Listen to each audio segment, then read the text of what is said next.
Hello, Internet. Just on my way back from another run here, and thought I'd record a quick vlog. Today I wanted to talk a little bit about trauma, because I found that learning how to heal from trauma... Whew, what was that? I don't know if y'all heard that, but that was real loud. Some kind of construction going on nearby, I bet. Anyways, learning how to heal from trauma has been like the single most life-changing thing of my life. It's kind of wild to me, just how much of my life I lived carrying around just like years of traumatic baggage that I had no idea about. And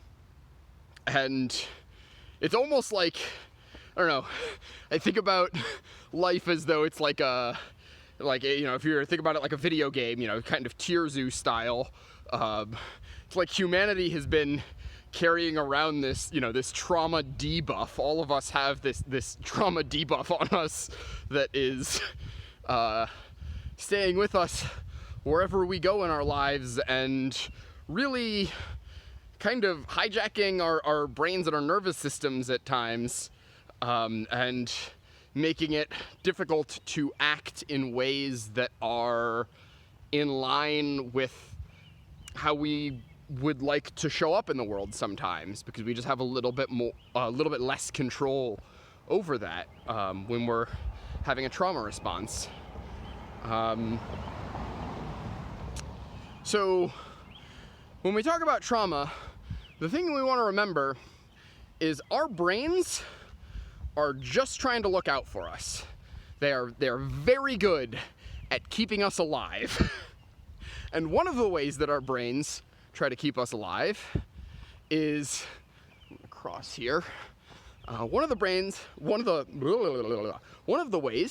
that our brains try to keep us alive is by identifying when things are really scary, when we're feeling this like alarmed aloneness, when we think we're like when we have these feelings of panic or alarm and we don't have other people to help us kind of regulate. Our brains are like, okay, red alert, this is bad, we're in danger, we need to figure out what's going on and make it never happen again, because that is dangerous for us.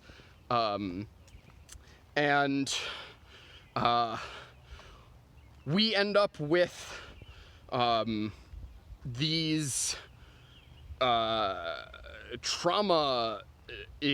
traumatic experiences get kind of like ingrained into our brains and into our bodies, so that if we're ever in a situation that has similarities to this traumatic situation that our brain wanted to make sure never happened again, that our brain kind of goes into panic mode. It's like, okay, raise the alarm, stuff's going down.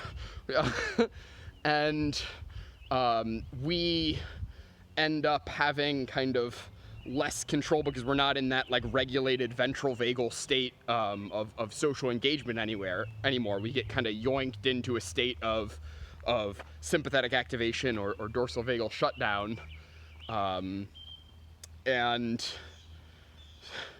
the really interesting thing is that because our brains are not really able to distinguish between past and present with our trauma, they're not able to sort of tell that the trauma that has happened to us is in the past if we're in a moment that's bearing resemblance to those traumatic times.